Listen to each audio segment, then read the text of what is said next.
Poland herself who must decide. Britain stands behind her ally when the need to resist aggression arises, but it's on her own forces, on land and in the air, that Poland must at first rely in deciding when the time should come to fight for her liberty. And these pictures which Pathé Gazette presents of this year's army maneuvers show what a mighty force the Polish Republic has created in the 20 years of her modern history. At present, Poland has nearly 1 million men under arms, but within a few hours of war mobilization, that number would be increased to over 4 million. For 20 years, Poland has spent half her budget and vast loans from abroad on this army.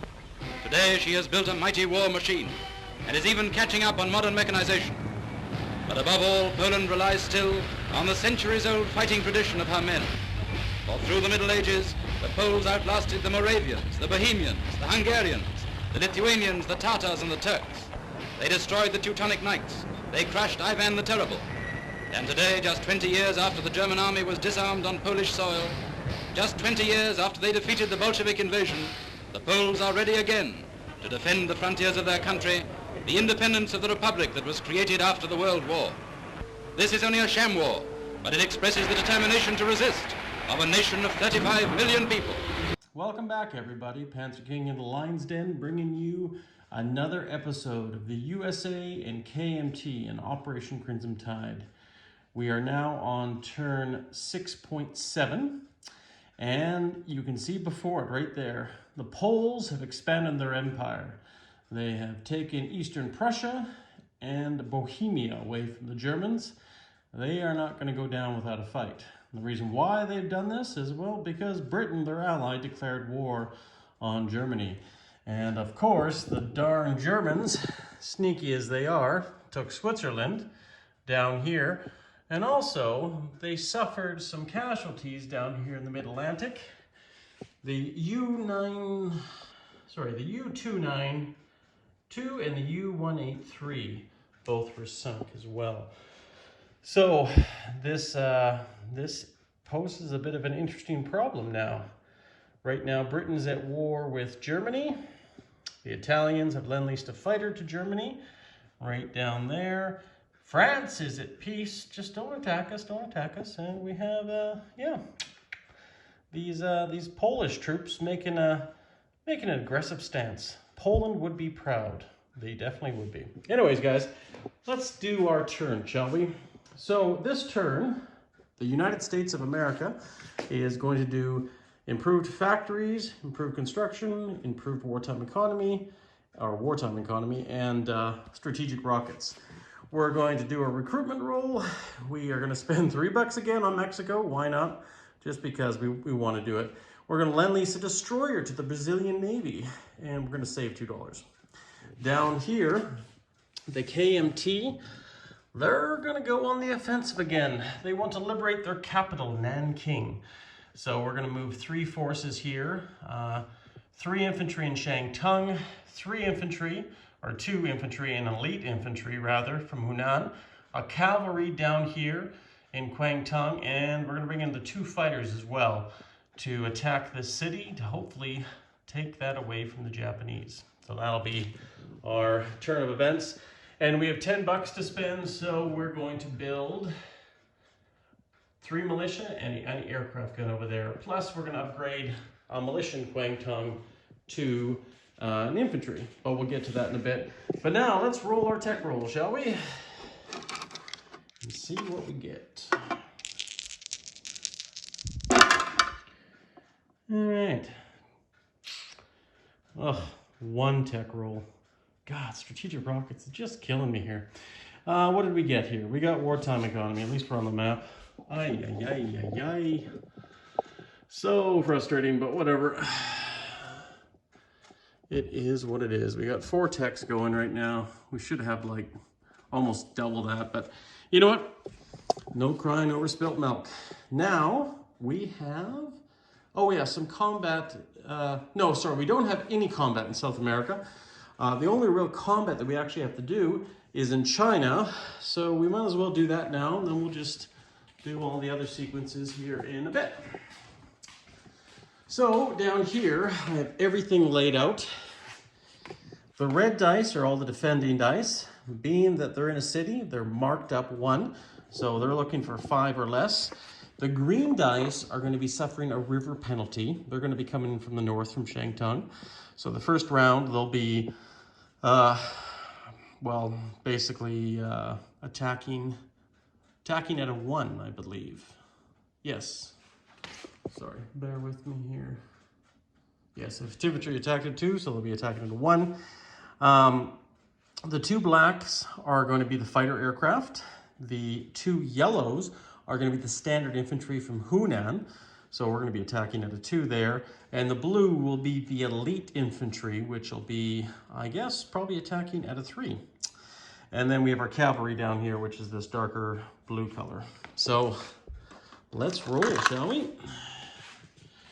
And we'll put it somewhere here where we can all get in on the fun. There's no first strikes or anything like that. So we're just going to roll and see what we get. Everything should be in there. Okay, so looks like we have a retreat or 2. Oh, it's not very good at all, actually, but we'll see. Looks like they got 2 hits on us. So that's one thing. We got 1 hit with the fighter. So that's one good thing. And that's it. That is pretty miserable. But the sad truth is we have some retreats now. We have 1 in the north, which is retreating. So I'll have to adjust that. So we're going to take, actually, I'll just take this out as a reminder and put it on the map. And then we have 2 in the south, which are retreating as well. So that's the 2 infantry down here. So they're going to be out of the battle. So we'll just take them right out. Yeah, so we got 1 casualty on them, and they got 2 on us. So we have to take 1. And then,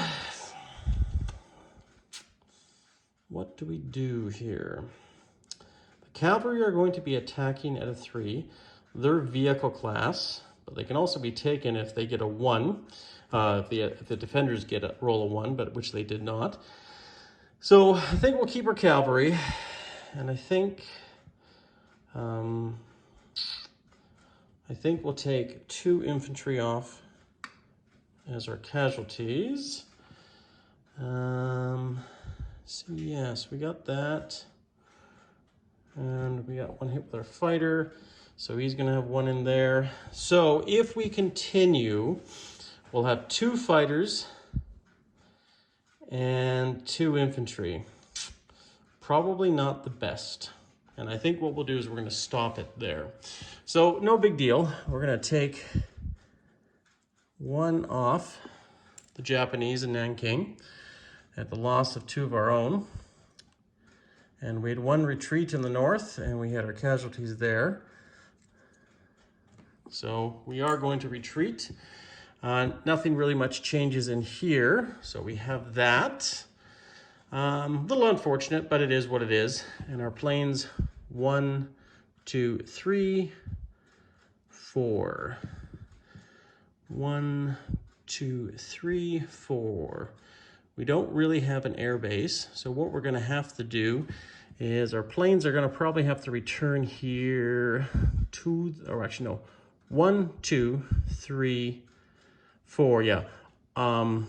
The Russian fighter can fly back to Kwangtung, but this one here, 1, 2, 3, 4.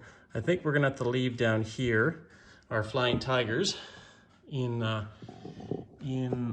zone. Or do we want to return both fighters to the coast and see if we can draw out some attacks? That would be interesting. So what we'll do here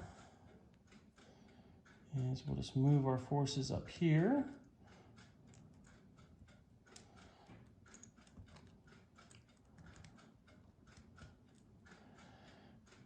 Up here from Kwangtung, and we're going to move this here. Now, sorry guys, I do have a phone call here. I'm gonna come back here since we're already done our combat moves anyways, and I'll talk to you in a bit.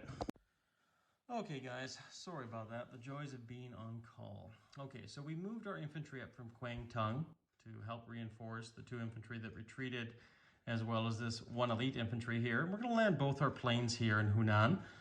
Maybe we can influence a strong defense up against the Japanese, but we'll see. What else are we going to do? Let's move. We have 3 infantry here in Kwangtung. We're also going to move some of those infantry up. Actually, you know what? We're going to move the mountain up from Kwangtung up here into Szechuan, and then we're going to move 1 infantry from Kwangtung up to Szechuan. And then we're going to move the 2 more infantry from Kwangtung over into Hunan. And we'll chip them out later, but for now it's no big deal. So we have quite a force there. And I think that should be it. I think that's for our thing. So once again, we only have 1 infantry in Shantung here. Poor guy. Probably won't survive next turn, but you know what? It's all good. We will have to be on the slow defensive. We might as well just place our units here. We have 1 anti-aircraft going in Hunan, because it has to go into Hunan. We have then 3 militia. And I think those 3 militia are going to go also into Hunan down here. And once again, I'll chip them out. So we'll have a sizable force in there. And then we're also going to be upgrading an infantry to this militia here. So we have 3 militia. Tight spot of the world, that's for sure. To an infantry. So here in Kwangtung, and by the way, we have this cavalry here too that had to retreat as well, and I guess he has to retreat back into Hunan. So he's going to be there as well. Can't forget about him coming in on the attack. And here's the upgrade in Kwangtung. So all told, in Kwangtung, we should have 1 infantry, 2 militia. And then in, forget the name of it, Hunan, I believe it is, 1 elite infantry, 1, 2, 3, 4, 5, 6, 7 infantry, 3 militia, and a cavalry, 2 fighters. In Kwangtung, we should have 2 militia. And in the north, in Szechuan, we have 1 elite, 1, 2, 3, 4 infantry, 2 militia, and a mountain. And that is it there, guys. And that's all our things. We haven't changed with our economy. It's still the same. So we collect $8 plus the opium trade, as well as the bonus for having the Burma Road open. So we'll collect $10 again for next round. And that is it for China. Down here, let's just do a non-combat movement or 2. We are going to move our ships. Well, actually, you know what? It really doesn't matter. No, we'll move them back. Yeah, we'll move the ships back for now. We are going to move this fighter to... Actually, what we'll do here is we're going to move this Marine from Grand Chicao. He's going to go into the coast, or back to the coast here in Pampas. These 2 infantry are going to move into Grand Chicao, and these 2 infantry are going to move down here into Patagonia. And that artillery will stay there. And this fighter, no, I think I'm actually quite fine with that fighter going down. This fighter will go down into Patagonia. And we're going to have a Marine on the coast here in Pampas. And we're going to lend lease our destroyer down there. So let's do that right now. It can only really go in 1 spot. And that will be on the coast here with the rest of the ships. And we have a recruitment roll. So let's roll this. We're looking for 6 or less. And a 9 ain't gonna cut it. Unfortunate. And let's roll this. Low number. Oh my God, we got a 3. And that's exactly what we need because we spent $3. Mexico has come into line with the United States. Yeehaw, didn't even expect that one. So, I think the United States goes up 1.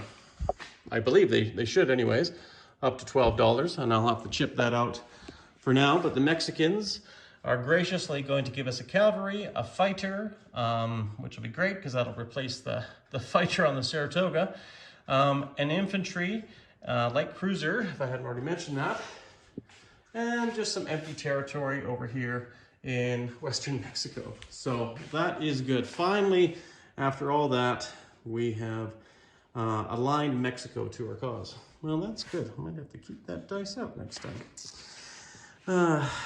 And that's it, guys. We're saving $2. We spent our Lend-Lease. So consequently, we have $2 here, and the Americans get 12. So we're gonna have a total of $14 next turn to spend. $14. And Mexico is now off the table for the Americans. So $14, that's not too bad. I believe that is everything here for this turn.